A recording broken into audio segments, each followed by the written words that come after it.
Hi guys, this is Ankita here from Education Street, and today we are here to simplify the US student visa.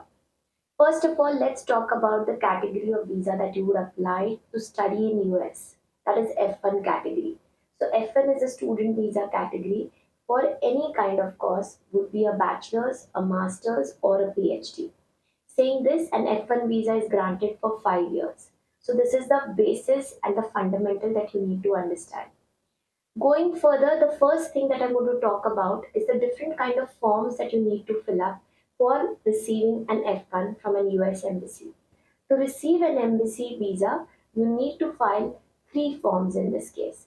First is the DS-160, second is the SEVIS, and the third is basically the US travel docs. These are the respective three forms, and of course, they come with a charge. The DS-160 is costed at $185, a service fees is charged at $350, and US travel docs is basically where you make the payment for the DS-160 of your $185. So these are three different category of forms. You start with first receiving an I-20 from your university. Without an I-20, succeeding in filling these forms is not possible. So first and foremost, the moment you've decided your university, you receive your I-20 and start with these forms. First and foremost, DS-160, it's a lengthy form. It requires all your data, your past travel history, your sponsors, if you know anybody in US, and all kind of questions are asked out there. Take it out with great expertise or take support because it's very important to fill it up right.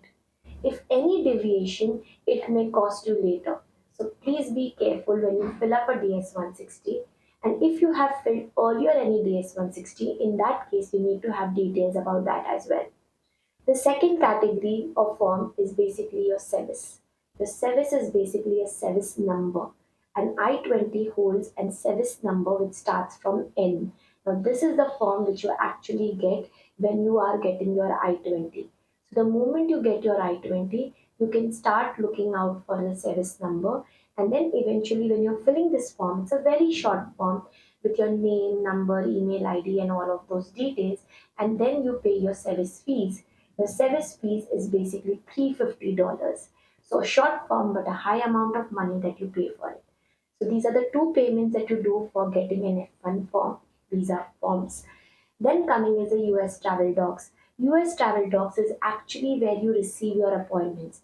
Now how does that happen? You select your region, you select your embassy, you select the language of your interview, and then eventually you submit that, and then you make a payment of your DS-160, that is your $185, and then eventually you see the appointments. The appointments are also of different kinds, which I will share with you. So, saying this, the first step is to understand the different forms. And now, in the next series, I'm going to talk about basically the kind of appointments that you have to book for yourself. Now, let's talk about the forms filled and the next stage about what appointments are you going to receive. So basically, there are three kinds of it. One which is basically your biometrics, second is basically your interview, and the third is very, very less people get it, but it is an interview and it's a drop off. Okay, so drop off visa appointment. Let's talk about the first step, that is your biometric. Biometric and interview typically happens on separate dates. Okay, so you have to choose accordingly. Okay, if you're going to travel to some embassy, look for it that there's not a lot of gap in between each other, and that is very critical because that should not waste your time. Typically you get biometric dates very easily because it is conducted by VFS and there are more dates. The challenge lies in getting an interview date, but in this case, first talk about what is a biometric interview. Biometric interview is a very simple one. VFS takes in, there are Indian officers out there. You go with your file. Your file will consist five documents, which I will share in my next chapter. It is where you will be fingerprinted and they will take a photo of yours. So this is a very simple half an hour job, but of course there may be queue and the other relatable time that you may take in. But this is the first step of getting your biometric. Once your biometric is done, they stamp on your DS-160 confirmation page. So you get that stamp and then you go for your visa interview. The visa interview is conducted by the Americans. It's under the US Embassy, and that's exactly where the challenge lies for most of you. But I'm going to cover and simplify that as well for you. US visa is where the embassy, first and foremost, to keep in mind, you're not allowed to carry any electronic watch, any electronic phone, or an electronic car key if you're driving yourself to the embassy is not allowed. And typically they have lockers, but they're away from the embassy. So the recommendation would be to go without them or have someone holding that for you there. So first note is what I will keep that for you. Second, when you go, the five essential documents are checked, which I will cover later. You get a token, you enter the embassy, and you wait until your token flashes under which window. Once that is done, you go for your interview for that visa officer. Again, we'll talk about it later, but how the interview happens. The third part is basically a very rare opportunity for people who have B1 or a B2 category or any different kind of visa category of US already granted in the previous years. So in this case, if you have a history, there could be chances that you get a drop off. Now this drop off will happen in a center which is not an embassy. So you will go, you will drop your documents out there. There won't be any interview, and then after that, within a week, you'll get your passport, and you would know your result whether it's an accept or a reject. So these are the three category of interviews or appointments that you may be able to schedule. The biometric and the visa appointment is scheduled on your US travel docs. So this is the page wherein you actually get these appointments. Now let's come to our next chapter, which is basically the documents required for US visa. Now before we talk about the documents, I would first like to talk about what are the kind of funds which is required for US visa. Now for a student visa, it is very important to understand. One is that you have your academic documents that you are already aware of. The second important aspect is basically your financial documents. So these are the two category, and the third category is your essential documents. So these are the three sets of documents: essential, your financial, and your academic. Let's cover each one of them respectively. Essential documents are your documents which you receive after filling up the forms which are covered in the chapter earlier. So basically, when you submit your DS 160, you get a DS 160 confirmation page, which is a one pager, which starts with AA or something like that. So that is your confirmation page. So among the five, the first thing is your DS 160 confirmation page. Then when you fill up your SEVIS fee, make a payment of $350, you get a SEVIS payment receipt. So this is your second thing. When you fill up your US travel docs and you book your appointment, you get an appointment letter that which date you have your biometric or your visa interview. So this is your appointment letter. The fourth thing that you carry is basically your passport, which is very critical, right? You can't go and you carry all your previous passports as well. And the fifth document is your I-20 from the university. So these are the five essential documents which lies as a first set of documents in your visa file. The second coming to is your academics. The academics are very simplified. You don't have to worry much about it. You would be taking your 10th, your 12th, your graduation, all mark sheets or whatever mark sheets you have available. If you're finished your graduation, your degree certificate, if you're a working professional, then your working documents, experience letter. So these are very basic ones. And a GRE and a TOEFL result card, whatever test you have taken, IELTS, PT, whatever. So these are the documents which lies in your academic. The third set of documents comes your basically your financial documents. Your financial documents are very, very important. However, let me tell you, 99% of the case, the documents are not checked, even your financials. So in this case, your financials are important to speak. What do you speak? I will talk about that. But let me bring the US visa funds very, very clear and strong, the do's and don'ts about the financial funds to be shown in the visa. So I'll cover this in the next chapter. Go through that to understand that what kind of funds are acceptable and not acceptable. That will also answer what documents are required in your visa file. So, moving further to the visa funds that is required to be shown. In US, the basically granted visa is granted definitely on understanding how you're going to fund yourself. So this happens in two stages. One, you must have sent your funding documents for the I-20 to your university, and second, when you go for your interview. So that is where you speak about it. So visa officer will always like to know how are you going to fund. So first and foremost, what are acceptable funds for US visa? Acceptable funds for US visa mainly are only liquid assets. Liquid assets means money lying in your savings account, your parents' saving account. Second, FDs. And third is basically an educational loan letter. These are the most widely acceptable documents. Apart from that, what you may consider would be a provident fund or a PPF. This is where it could be, or your LIC. These are some of it, but the first three things are the most critical, or these are the most main documents which they understand. Can it be into different sponsors? Yes, it could be some lying in your mother's account, some in your father, or it could be a blood relative. A family friends, supporting you is something which they don't understand or they don't appreciate much.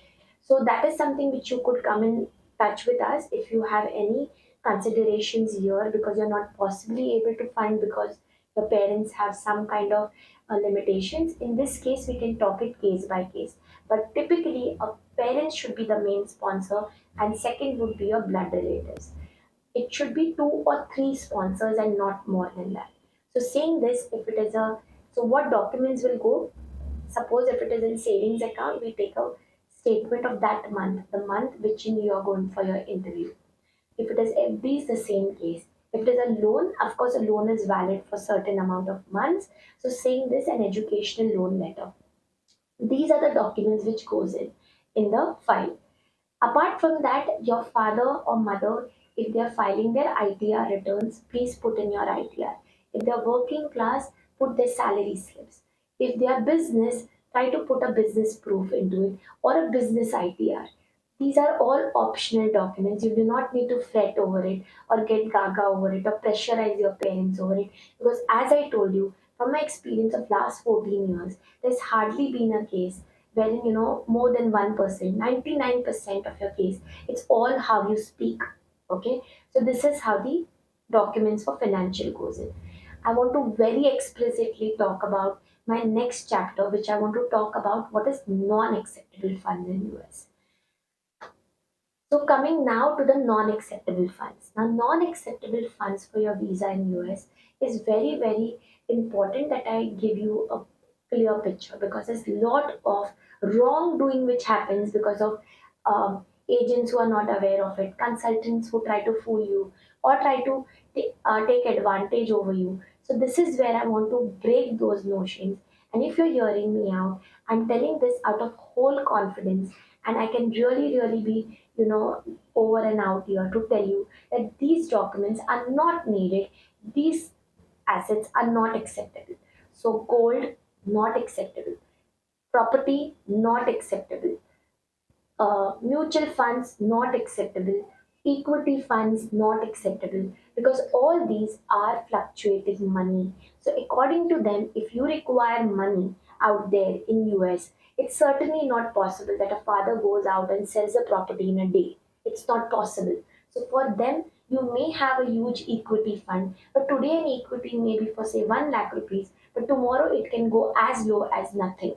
So saying this, they cannot accept these funds because these are not acceptable funds.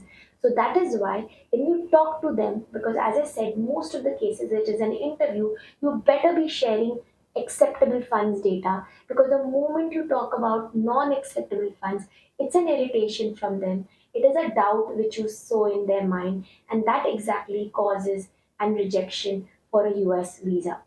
I have seen wrong practices here, which I want to highlight out here, wherein a agent or a consultant says, I will prepare a fake gold letter for you. You may not have that gold. He'll prepare a gold evaluation letter and ask you to give you 15,000 rupees for that letter. You will do it because you are in a pressure, you really don't want to take any chances, and a father would happily give or a mother would happily give that money for a document which means nothing to them. Even a normal bank nowadays would not take a gold verification letter. So please don't fall for such gimmicks. There are a lot of gimmicks which happen out there, and I really want to save you from all those aspects. So this is how acceptable funds, acceptable, non-acceptable funds, and what are the documents or financials required. I hope that clears it out. Still any doubts, definitely you can write it down. All the details are there in our chapter on our video below there. Now coming to the last aspect, which is again the interview. So this is what I'm going to cover in my next chapter out there. So now coming to the US interview. So now you're prepared, you have your interview, and the visa officer is right there in front of you who's going to ask you very, very basic questions. Now, this is where a lot of fooling again happens, where you prepare, over prepare, write your answers, learn them, mug them, and you actually eventually go there with so much fear within you that they can sense it right from your body language. The visa officer sitting down there is absolutely an experienced person. The interview that lasts is only for a minute or two. There are very few which last more than that. In fact, some are only for 30 seconds. So, saying this, there is a specialized person sitting there. He or she definitely has perceptions. There are some wrongdoings as well when we don't know why it got rejected because you probably have answered it all well. Yes, it does happen, but majority of the case it won't happen. So I first want to lower down the anticipation and the fear that you all of you hold out when you're going for a US visa. A US as a country sees education as a very big industry. That means they want students out there. They want you. They want your money to come to their country. So saying this, you have not much to lose until and unless you falter or not by stammering, but basically you give some wrong information or give information which is not necessary. So this is where it is very important to prepare for your interview. So in this case, the visa officer is typically looking forward to grant you a visa, and he or she may ask you five different important questions here and there. There are multiple questions, but these five is something which I'm going to talk about. First and foremost is basically that why you're choosing this university. So say you're going to X university, what are your reasons to go to this university? Now, when you talk about why this university, normally I'll tell you what students do. I'm going to this university because this university is great, the reputation is very high, the curriculum is best suited to me, and that is why I'm going for this university. I remove X and I put a B university out there, I can still answer this question. There is no specification given or answered as per your interest and your mapping. So I would have to better this question. How do I better this question? I basically tell them I'm going to this university because this university has a curriculum into data science which has subjects like X, Y, Z, which is of utmost interest to me because I want to take my career as a data analyst and I relate to these subjects which will help me to be a great data analyst in future. And plus that they have infrastructure like XYZ lab in their university which really adds a lot of practical experience. And about that, I've spoken to multiple seniors and alumni from that university, and all of them have given me great reviews about Professor. There's Professor Ethan, XYZ, and they are great into their areas of expertise. And such kind of professors are going to deliver this program to me, and that makes a perfect fit for what I am looking out for my master's or my bachelor's. But this is how I relate my need to the US university, and that is why this is a much more better answer, which also makes the visa officer understand that you are invested as a student and not as an immigrant. So, this is the first question. The second question which they ask, which is again very important, is who is going to sponsor you? Now, typically, a lot of people think we just need to answer my father. I would say no. I don't know what kind of questions will come in further, and there are a lot of things into it. But yes, for more details, of course, you'll have to get in touch with us. But here I'm giving you a framework. Now, when it comes to whether it is your father or your mother, Talk about my father is going to sponsor me. My father is an IT CEO in this company and he's been working for last 20 years. He has savings worth rupees 40 lakh rupees in his savings account and he's plus acquired an educational loan worth rupees 50 lakhs, and this together is enough for my education abroad. So this is how you give a background about your father, who's your sponsor out there. So this is again very critical question, and there would be different ways to answer it depending on your sponsor's history. So for more information, of course, you'll have to get in touch with us, but this will give you a right framework. The third thing about it is that they will ask you is about why this course. So say if you're going for masters in architecture, why are you going for masters in architecture? I'm going for masters in architecture. Most of you may answer is because I want to upgrade my skill, hone my skills, and all such things which you hear from Google or ChatGPT now, and you answer exactly what they already have heard 1000 times. And that makes the answer so repetitive, so mugged, so common that the visa officer really doubts you. So saying this, I'm going for a master's in architecture. I have a background where I've done a BArch already. I've learned a lot about sustainable design, but I want to grow more into it. I want to be an architect who's more into sustainable design, creates future designs in this case, and hence I'm going for this master's in architecture because it has subjects like urban planning, sustainability, green projects, and all of those. And this relates a lot to me and my future career aspiration, and that's why I'm going for an MArch at this stage of my career. So this is how the answers go in. It has to relate to you. It cannot be just adjectives. It will hone my skills. It will add to my skills. It will make me a better person. This is something which is very generic, and that is something which causes your rejection. So this is about why your masters.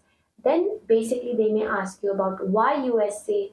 You need to answer about that. That why are you going for USA? Again, there could be very thing. US is a great country and stuff. So again, you need to relate to why you're going for it. So these are basic questions which you do wrong because you just Google about it. So that's something which is very disheartening. You cause problems for yourself. And then at the end, the fifth question could be that what are your career aspirations after studying masters? A lot of you very say that I look forward to uh, come back to India. It's not about region. It is not about region. They want to know what are your aspirations. So talk about the designation that you want to. What is your short term goal? What is your long term goal? This is where you make it personalized. Make an answer about you. Do not make an answer about what forums are talking about or what about other 1000 people have done it, because it might have worked for them but it might not work for you. So it's better to know yourself and answer according to it. So these are primary questions, but there are a lot many. Whether you have someone in US, what's your GRE score, when did you graduate, if you have a gap year, what did you do then, what was your work role, and so many out there. So US interview questions, there are many. I've covered five of them. If you want the US interview to be more better, we take mock interviews and we love to do that, and we guide you according to your profile and not give you any answer sheet, because it doesn't happen. I in fact stop you from writing any answers, because as human tendency, when we go there we try to remember what we had written. So in this case we take mocks, and it's always what you are having the flow and what you have in the mind. So saying this, it's a thorough preparation and you act very natural there. You're more confident, and that's the beauty of the preparation that we do at Education State. So I think I've covered most of the important questions out there and the series of chapters that we have done. If there's still anything more very particular to your case, write down to me. My email ID is ankita@educationstate.in, and all other handles and details are given below this video. So hope so this video was good for you. We'll wait for your feedbacks. Do follow us at Education State. And if you have any questions, we are more than happy to answer them. Get in touch with us. Thank you guys. Thank you so much.